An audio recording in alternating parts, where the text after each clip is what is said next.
एक सन की राजा हर रोज सुबह अपनी रानी को खड़ी कर उसकी नथ में से 100 तीर निकालता और पूछता, है कोई इस धरती पर मेरे जैसा और कोई भी वीर मर्द? रानी बेचारी कहती कि नहीं महाराज, आप जैसा वीर पुरुष और कोई नहीं। समय बीता। एक बार रानी की माँ रानी से मिलने आई। जब उसने रानी की हालत देखी तो उसकी आंखों में पानी आ गया। बोली, बेटी ये कैसी हालत बना रखी है, बिल्कुल सूखी लकड़ी के समान हो गई हो। तुम्हें कोई बीमारी है, कोई दुख दे रहा है, या फिर तुम्हें समय से रोटी नहीं मिल रही? आखिर बात क्या है? अब रानी कैसे अपनी माँ को अपना दुख बताती कि राजा हर रोज सुबह उसे खड़ी कर उसकी नथ में से 100 तीर निकालता है। हर तीर में उसका कलेजा बाहर आने को हो जाता है। अगर वो जरा सी भी हिली या राजा जरा सा भी चुका तो प्राण गए। पर जब माँ ने बार बार दबाव देकर रानी से पूछा, तब रानी बोली, क्या बताऊँ माँ, किसी चीज की कोई कमी नहीं, अन्न का भंडार भरा हुआ है, पीने को अच्छा पानी है। तो फिर बात क्या है बेटी? माँ ने इस बार जब रानी का हाथ पकड़ अत्यंत रुदन स्वर में पूछा तो रानी टूट गई और अपनी वेदना प्रकट करते हुए कहा, माँ तुम्हारे जमाई राजा मेरी नाक की नथ में से 100 तीर निकालते हैं, जिससे मेरा हृदय थर थर कांपता है। मेरी तरफ आता हुआ हर तीर मुझे अपनी जिंदगी का आखिरी तीर प्रतीत होता है। यही बात मुझे हर समय अंदर ही अंदर खाए जाती है कि आज तेरा आखिरी दिन है, आज तेरा आखिरी दिन है। बस माँ, इसी चिंता के कारण कुछ भी खाना पीना मेरे हलक से नीचे नहीं उतरता। रानी की माँ ने हैरान होते हुए कहा, ये तुम क्या कह रही हो बेटी, ये कब हुआ? रानी बोली, माँ ये मत पूछो कब हुआ, ये पूछो कब नहीं हुआ। राजा हर रोज सुबह मुझे खड़ी करके सबसे पहले मेरी नथ में से 100 तीर निकालते हैं, उसके बाद ही अपना दिन शुरू करते हैं। बोली, कुछ बोलते भी हैं? रानी बोली, हाँ माँ कहते हैं। है इस धरती पर मेरे जैसा कोई और मर्द? रानी की माँ कुछ सोचते हुए बोली, बेटी चिंता मत कर, कल वो जब ऐसा पूछे तो कह देना, दुनिया में मर्द बहुत, घर नहीं तो बाहर बहुत, घर से बाहर निकलो शेर को स्वा शेर बहुत। इतना कह रानी की माँ अपनी बेटी से विदाई ले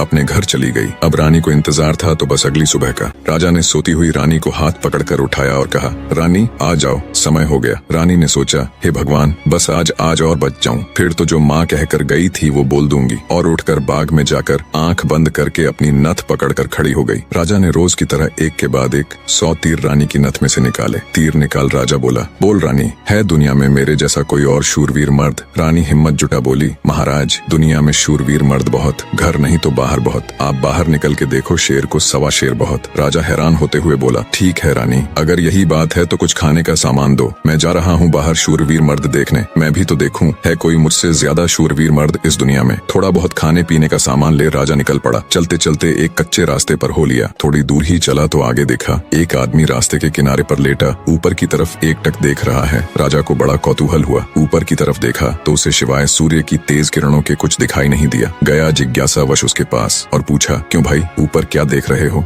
काणे आदमी ने कहा, इंद्र के अखाड़े में परियों का नाच हो रहा है, वो देख रहा हूँ। राजा ने एक बार फिर से ऊपर देखा पर उसे कुछ दिखाई न दिया तो उसका आश्चर्य बढ़ गया। काणे आदमी ने ऊपर की तरफ ध्यान लगाए लगाए राजा से पूछा, तुम कौन हो भाई और कहाँ जा रहे हो? राजा बोला, मैं मालवा का राजा उत्पल राज हूँ, मैं दुनिया में शूरवीर मर्द देखने जा रहा हूँ। काणे को बड़ा कौतुक हुआ। बोला, तो थोड़ी देर मेरी प्रतीक्षा करो भाई। नाचते नाचते एक परी की पाजेब टूट गई है, वो नीचे गिरने वाली है, बस उसको लेकर मैं भी तुम्हारे साथ शूरवीर मर्द देखने चलूंगा। कुछ ही देर में आकाश से छम की आवाज से एक पाजेब नीचे आ गिरी। काणे ने उसे उठाया और जेब में रख लिया और बोला, अब चलो भाई मर्द देखने। मर्द कैसे होते हैं मैं भी तो देखूं। राजा के आश्चर्य की कोई सीमा नहीं थी। उसका अहंकार तो यही नष्ट हो चुका था, उसकी हवाइयां उड़ चुकी थीं। सोचा कि तू तो रानी की नथ से तीर निकाल अपने आप को सबसे बड़ा मर्द समझता था, तेरे से ज्यादा तो ये काणा है। एक आंख से अंधा होते हुए भी इंद्र के अखाड़े में क्या हो रहा है देख लेता है। अब राजा और काणा आदमी दोनों एक साथ चल पड़े मर्द देखने। राजा और काणा आदमी अभी कुछ दूर ही चले थे। आगे एक नौजवान व्यक्ति धनुष बाण लिए किसी की प्रतीक्षा में बैठा था। राजा ने उससे भी पूछ लिया, क्यों भाई कैसे बैठे हो? व्यक्ति बोला, अपने दोस्त का इंतजार कर रहा हूँ। राजा बोला, कहाँ है तुम्हारा दोस्त? व्यक्ति बोला, मैंने 100 कोस पर तीर मारा है, उसे लेने के लिए गया है। इतना सुनना था कि राजा के पैरों नीचे से जमीन खिसक गई। कहानी को बीच में रोक आपकी जानकारी के लिए बता दूं, पुराने समय में दूरी मापने के लिए किलोमीटर या मीटर नहीं बल्कि तब के लोग कोसों के द्वारा ही दूरी को मापते थे। उस समय के एक कोस का मतलब आज के लगभग 3 किलोमीटर है। तो नौजवान व्यक्ति ने राजा और काणे आदमी से पूछा, तुम लोग कहाँ जा रहे हो? काणे ने कहा, मर्द देखने। उत्सुकतावश नौजवान ने कहा, तो भाई हम भी चलेंगे तुम्हारे साथ मर्द देखने, बस थोड़ा इंतजार करो, मेरा दोस्त अभी मेरा तीर लेकर आता ही होगा। राजा बोला, 100 कोस से आज ही थोड़े ना आ जाएगा, उसे तो कई दिन लगेंगे। नौजवान ने मुस्कुराते हुए कहा, नहीं मान्यवर, उसे 100 कोस से जाने और आने में सिर्फ 1 घंटा लगता है। थोड़ी ही देर में एक लंगड़ा व्यक्ति नौजवान के द्वारा छोड़ा हुआ तीर हाथ में लेकर आता है। अब राजा को काटो तो खून नहीं रानी की नथ में से तीर निकाल खुद को मर्द सूरमा समझने वाले राजा को अब एक से एक बड़े सूरमा टकरा रहे थे। वो जिस बिल में हाथ डाल रहा था वहीं से सांप फुफकारते हुए निकल रहे थे। एक काना आदमी जो एक आंख ना होते हुए भी इंद्र के अखाड़े में परियों का नाच देख रहा है। एक युवा पराक्रमी नौजवान 100 कोस तक तीर मार रहा है। एक अपाहिज लंगड़ा आदमी 100 कोस की दूरी सिर्फ 1 घंटे में नाप देता है। बोझिल कदमों के साथ राजा अब उन तीनों के साथ आगे चल पड़ता है। चलते चलते वे एक नगर में पहुंचे जहां एक राजा की लड़की का स्वयंवर चल रहा था। स्वयंवर की शर्त थी कि जो व्यक्ति 50 कोस से 2 घंटे में हंसता पान बोल सुपारी ला देगा उसी के साथ रानी का विवाह कर दिया जाएगा। चारों में से लंगड़ा ही इस काबिल था जो कोसों की दूरी मिनटों के हिसाब से तय कर सकता था। अंततः चारों की सलाह पर लंगड़ा व्यक्ति स्वयंवर की शर्त पूरी करने के लिए तैयार हो गया और शर्त अनुसार हंसता पान बोल सुपारी लाने के लिए चल पड़ा।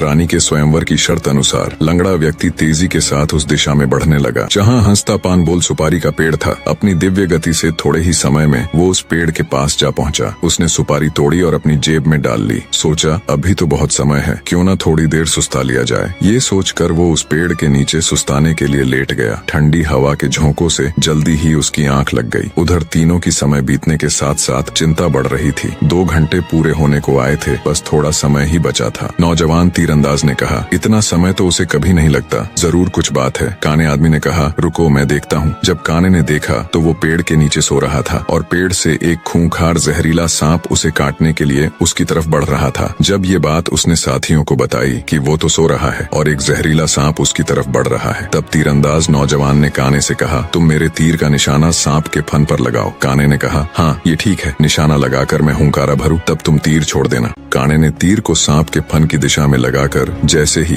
हूं कहा, तीरंदाज ने तीर छोड़ दिया। तीर सीधा जाकर सांप के फन पर लगा और धड़ाक की आवाज के साथ सांप नीचे गिर गया। आवाज सुन लंगड़ा आदमी हड़बड़ाहट के साथ उठकर बैठ गया। देखा तो एक जहरीला सांप उसके पास मरा पड़ा है और उसके दोस्त का तीर सांप को लगा हुआ है। सारा माजरा समझते उसे देर न लगी। वो दिव्य गति से नगर की ओर दौड़ा। समय रहते वो हंसता पान बोल सुपारी लेकर राजमहल पहुंच गया। अब समस्या ये थी कि राजकुमारी पर असली हक किसका है। राजा अगर घर से मर्द देखने नहीं चलता तो ये सारा किस्सा ही शुरू नहीं होता। काना अगर अपनी दिव्य दृष्टि से देखकर लंगड़े व्यक्ति को सांप से नहीं बचाता तो राजकुमारी के स्वयंवर की शर्त कैसे पूरी होती। नौजवान तीरंदाज के पास 100 कोस तीर चलाने की क्षमता न होती तो भी उसके मित्र को सांप डस लेता और शर्त पूरी नहीं होती। लंगड़े व्यक्ति के पास दिव्य गति न होती तो भी राजकुमारी स्वयंवर की शर्त पूरी न होती। राजकुमारी का पति कौन होगा? जब इसके ऊपर उनमें आपस में सलाह मशवरा हुआ तो राजा को ही चुना गया, क्योंकि ये सारी कहानी ही उससे शुरू हुई थी। पर राजा ने अपनी सारी बीती बात बता कहा, मैं पहले से ही शादीशुदा हूँ, इसलिए मैं राजकुमारी से शादी करूँ इसका सवाल ही पैदा नहीं होता। मैं तो तुम सबका शुक्रगुजार हूँ मेरा खोखला वहम तोड़ने के लिए। काने ने कहा, मैं तो इंद्र के अखाड़े में अपनी परियों के साथ ही खुश हूँ और वैसे भी मेरे दिन अब उस ऊपर वाले को याद करने के हैं। बारी आई युवा तीरंदाज की। उसने अपने मित्र से कहा, मित्र राजकुमारी के साथ तुम्हारा विवाह होना चाहिए, क्योंकि तुमने ही स्वयंवर की शर्त का सीधा पालन किया और राजमहल में शर्त अनुसार हंसता पान बोल सुपारी लेकर आए। इसलिए शर्त के दृष्टिकोण से देखें तो राजकुमारी पर तुम्हारा ही हक बनता है। तीरंदाज की बात सबको सही लगी और सबने सहर्ष सहमति जताई। लंगड़े व्यक्ति के साथ राजकुमारी का विवाह हो जाता है। सभी बहुत खुश थे। राजा सभी को अपने राज्य आने का निमंत्रण दे खुशी खुशी उनसे विदा लेते हैं। अपने मन में वो अब कभी रानी के साथ दुर्व्यवहार न करने की शपथ लेते हैं। निष्कर्ष, वास्तविक वीरता केवल बाहरी शक्तियों में नहीं बल्कि आंतरिक विनम्रता, संयम और दूसरों की महत्ता को समझने में होती है। राजा उत्पल राज्य ने स्वयं को सबसे बड़ा शूरवीर माना और अपने अहंकार में अंधा हो गया था। वह अपनी रानी पर अत्याचार कर अपनी वीरता का प्रदर्शन करता था, परंतु वास्तव में वह अपने भीतर की हीन भावना और असुरक्षा को छिपा रहा था। अपनी यात्रा के दौरान राजा की ऐसे व्यक्तियों से मुलाकात होती है जिनकी क्षमताएं उससे कहीं अधिक होती हैं। उस एक आंख वाले व्यक्ति का दिव्य दृष्टि से इंद्रलोक का नृत्य देख पाना, उस युवा तीरंदाज का 100 कोस दूर तक तीर मारना और अपाहिज व्यक्ति का अद्वितीय वेग से दूरी तय करना, ये सभी घटनाएं राजा को यह समझाती हैं कि यह संसार अप्रतिम और असीम क्षमताओं का भंडार है। हर व्यक्ति में कुछ न कुछ विशिष्टता होती है और किसी को भी स्वयं से निम्न समझना उसके प्रति अन्याय है। अंततः सच्ची महानता और शक्ति आत्मनिरीक्षण, अपने अहंकार को त्यागने और हर व्यक्ति को उसकी श्रेष्ठता के साथ स्वीकार करने में है। अहंकार नष्ट करने से व्यक्ति का हृदय प्रेम, आदर और करुणा से भर जाता है, जो कि आध्यात्मिक उन्नति का मार्ग है।